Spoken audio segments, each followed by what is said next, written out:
இந்நேரம் இந்திய குடியரசு துணைத் தலைவர் பதவி ஏற்றிருக்கின்றார். இந்த மண்ணிலே பிறந்த ஒருவருக்கு இந்தியாவிலேயே மிகப்பெரிய பொறுப்பு கிடைத்தது. தமிழ்நாட்டு மக்களுக்கு கிடைத்த பெருமை, இந்த மண்ணுக்கு கிடைத்த பெருமை, இந்த மக்களுக்கு கிடைத்த பெருமை. இந்த அருமையான நாள்ல அவர் துணை ஜனாதிபதியாக பொறுப்பேற்கிற இந்த தருணத்தில் நான் படையெல்லாம் சந்திப்பதிலே மிகுந்த மகிழ்ச்சி எல்லாம் இயற்கையாக அமைகிறது. ஏற்கனவே திட்டமிட்டு வடக்கு சட்டமன்ற தொகுதியில பிரச்சாரம் பண்ண வேண்டும் என்று ஏற்கனவே அறிவிக்கப்பட்டு பிரச்சார தேதி குறிப்பிடப்பட்டு நாங்கள் பிரச்சாரத்துக்கு வருகின்ற பொழுது இந்த மண்ணில் பிறந்த ஒருவர் இந்திய நாட்டுடைய துணை ஜனாதிபதியாக பொறுப்பேற்கிறார் என்றால் இதுதான் இயற்கை. ஆகவே இன்றைய தினம் அனைத்து இந்திய அண்ணா திராவிட முன்னேற்ற கழகம் ஆட்சியில பல்வேறு திட்டங்களை இந்த திருப்பூர் வடக்கு சட்டமன்ற தொகுதி, திருப்பூர் மாநகர பகுதியில் நாங்கள் நிறைவேற்றி கொடுத்திருக்கிறோம். அனைத்து இந்திய அண்ணா திராவிட முன்னேற்ற கழகத்துடைய ஆட்சி காலத்தில் தான் இந்த திருப்பூர் மாநகரம் வளர்ச்சி பெற்றிருக்கிறது. அடிப்படை தேவைகள் முழுவதும் நாங்கள் நிறைவேற்றி கொடுத்திருக்கிறோம். குறிப்பா இந்த வடக்கு சட்டமன்ற தொகுதியில பல திட்டங்கள் நாங்கள் நிறைவேற்றி கொடுத்திருக்கிறோம். திராவிட முன்னேற்ற கழகம் ஆட்சி பொறுப்பேற்று 52 மாத காலம் இன்றைக்கு நிறைவு பெற்று விட்டன. 52 மாத கால ஆட்சியில ஏதாவது ஒரு பெரிய புதிய திட்டத்தை கொண்டாங்களா? அண்ணா திமுக ஆட்சி செய்கிற பொழுது இந்த மக்களுடைய கோரிக்கை ஏற்று பிரம்மாண்டமான அரசு மருத்துவக் கல்லூரி மருத்துவமனை கட்டி கொடுத்துள்ளோம். சுமார் 350 கோடி. இங்கே தொழிலாளர் நிறைந்த பகுதி, ஏழை மக்கள் நிறைந்த பகுதி, உழைப்பாளி நிறைந்த பகுதி. அவளுக்கு ஏதாவது நோய் ஏற்பட்டால் அவளுக்கு அறுவை சிகிச்சை செய்ய வேண்டும் என்றால் அண்ணா திமுக ஆட்சியிலே கொண்டு வரப்பட்ட அரசு மருத்துவக் கல்லூரி மருத்துவமனை சேர்க்கப்பட்டு சிறப்பான சிகிச்சை அளிக்கக்கூடிய வசதியை நாங்கள் செஞ்சு கொடுத்தோம். இன்னைக்கு அண்ணா திமுக ஆட்சியில் கொண்டு வரப்பட்ட அந்த திட்டத்திற்கு திமுக திறந்து வைத்திருக்கிறது. நாம் பெற்ற பிள்ளைக்கு திமுக பயன் செஞ்சிருக்கிறாங்க. அண்ணா திமுக எப்பொழுதுமே மக்களுக்காக திட்டத்தை கொண்டு வந்து அதை நிறைவேற்றப்படும். திமுக ஆட்சியில் இப்படி ஒரு திட்டமாவது இந்த வழக்கு சட்டமன்ற துறையில் பணங்கள் இன்னைக்கு திராவிட முன்னேற்ற கழகத்தில் சட்ட ஒழுங்கு அடியோடு எங்க பார்த்தாலும் கொல்ற திருட்டு வழிபறிவு பாவனையில் உட்படுவை நடக்காத நாளே இல்லை. தம்பி இந்த ஐடியா கொடி தள்ளி முடிப்பா. தம்பி டிவி எடுக்கிறாங்க லைவ்ல ஐஜிகே கொடி தள்ளி பிடிங்க. இந்த லைன் வரட்டும் தள்ளி பிடிங்க. சொன்னா கேட்கணும் தம்பி. அது மட்டும் இல்ல தம்பி தள்ளி வாங்க.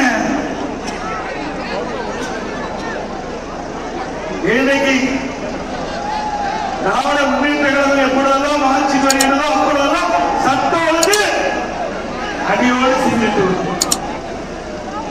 அண்ணா திமுக ஆட்சி எப்பொழுதெல்லாம் வருமோ அப்பொழுது சட்டத்தின் ஆட்சி தமிழகத்திலே நடைபெறும். இன்றைக்கு திராவிட முன்னேற்ற கழகம் ஆட்சிகளெல்லாம் எங்க பார்த்தாலும் போதைப் பொருள் விற்பனை, எல்லா இடத்திலையும் தங்குதல் இல்லாம போதைப் பொருள் கிடைக்குது. அவ்வளவு மோசமான ஆட்சி தமிழகத்திலே பார்க்க முடியாது. இன்னைக்கு இந்த போதை நடமாட்டத்தின் காரணமாக மாணவர்கள், இளைஞர்கள், பொதுமக்கள் போதைக்கு அடிமையாகி இன்னைக்கு அவருடைய வாழ்க்கையே ஒரு சூனியமாகிவிட்டது. இந்த நிலந்த ஆட்சியாளர் வீட்டெல்லாம் கவலைப்படுவது கிடையாது. திராவிட முன்னேற்ற கழகம் ஆட்சி பொறுப்பேற்று ஒரே ஆண்டு இந்த போதை நடமாட்டம் அதிகரித்து விட்டது. நாங்கள் எச்சரிக்கை விடுத்தோம். அரசுடைய கவனத்தில் கொண்டு வந்தோம். சட்டமன்றத்தில் பிரதான எதிர்க்கட்சி என்ற முறையில் தமிழகத்தில் கஞ்சா நடமாட்டம் அதிகமாக இருக்கிறது, விற்பனை அதிகமாக இருக்கிறது. இன்றைக்கு பல வழிகளில் கஞ்சா விற்பனை செய்யப்படுகிறது. அதை தடுத்து நிறுத்த வேண்டும் என்று அதிமுக சார்பா அறிக்கை வெளியிட்டோம். நல்ல முதலமைச்சர், ஆனால் இன்றைக்கு இருக்கின்ற முதலமைச்சர் இதை பற்றியெல்லாம் கவலைப்படுவதில்லை. நாட்டு மக்கள் எக்கேடு கூடாது என குடும்பத்தில் இருக்கிறவர் பலமாக செல்வாக்காக அதிகாரத்தோடு வாழ வேண்டும் என்பதுதான் இந்த முதலமைச்சருடைய நோக்கம். இன்றைக்கு ஒவ்வொரு தாய்மாரும் அவருடைய பெற்றோர்கள் அவருடைய குழந்தை தன் எதிரே இப்படிப்பட்ட போதைக்கு அடிமையாகி சீரழிகின்ற பொழுது அவருடைய மனம் எந்த அளவுக்கு வேதனைப்படுவதை எண்ணி பார்க்க வேண்டும். ஒரு அரசாங்கம் நினைத்தால்தான் இதை தடுத்து நிறுத்த முடியும். ஆனால் இன்றைக்கு இருக்கின்ற அரசாங்கம் இதை தடுத்து நிறுத்துவதற்கான முயற்சி எடுக்கவில்லை. ஒரு டிஜிபி இருந்தார், அவர் இந்த கஞ்சா விற்பனையை தடுப்பேன் என்று அறிவிப்பு வெளியிட்டார். 2.0, 3.0, 4.0 என்று அவர் ஓய்வு போட்டு ரிட்டையர் ஆகி போயிட்டார். முடியாது. கஞ்சா விற்பனையில் ஈடுபட்டுகின்ற பெரும்பாலும் ஆட்சி அதிகாரத்தில் இருக்கின்ற துணையோடு இந்த கஞ்சா விற்பனை அம்மாவா நடைபெற்றுக் கொண்டிருக்கிறது. அதனால காவல்துறை அதிகாரிகள் அவர் சுயமாக சுதந்திரமாக இந்த போதை ஆசாமியின் மீது நடவடிக்கை எடுக்க முடியவில்லை. இன்னைக்கு காவல்துறை கையில் கட்டப்பட்டிருக்கின்றன. காவல்துறை அதிகாரிகள் தன்னுடைய அதிகாரத்தை முழுமையாக பயன்படுத்தி இந்த போதைப் பொருள் நடமாட்டத்தை தடுக்க முடியாத ஒரு அவலை தமிழகத்திலே நிலவுகிறது. மீண்டும் உங்களுடைய துணையோடு அதிமுக அரசு அடுத்தால் அமைந்த பொழுது போதை நடமாட்டத்தை முழுவதும் தடுத்து இன்றைக்கு இந்த போதை ஆசாமியால் தான் சிறுமி முதல் முதியோர் வரை பாலியல் சீண்டலுக்கு உட்படுத்தப்படுகிறார்கள். இந்த பகுதியில் முதியோரை வைத்து அடிக்கடி கொலை நடைபெறுகிறது. முதியோருடைய சொத்துக்கள் உடைமைகள் கொள்ளையடிக்கப்படுகின்றன. இந்த கொங்கு மண்டலத்தில் தான் அதிகமா முதியோர்கள் தாக்கப்பட்டு அவர்களை கொலை செய்யப்பட்டிருக்கிறார்கள். அவருடைய உடைமைகளை திருடப்பட்டிருக்கிறது.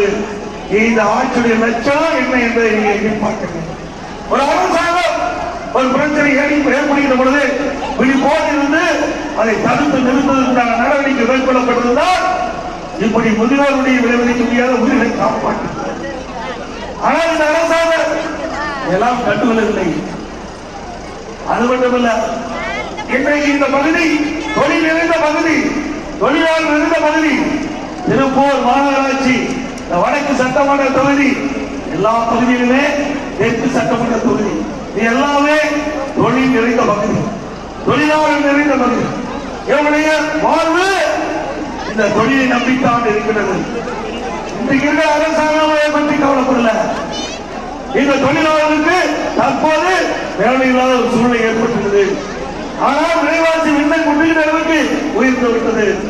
அதிமுக ஆட்சியில அரிசி என்ன விலை என்பதை நீங்கள் எண்ணி பார்க்கிறேன், பருப்பு என்ன விலை என்பதை எண்ணி பார்க்கிறேன், கடல் எண்ணெய் என்ன விலை என்பதை எண்ணி பார்க்கிறேன்.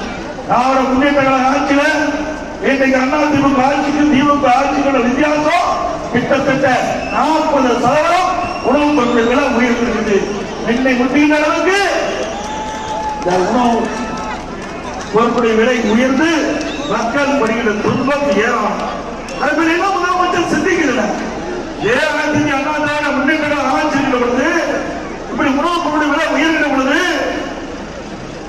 அந்த எந்த உணவுப் பொருள் விலையை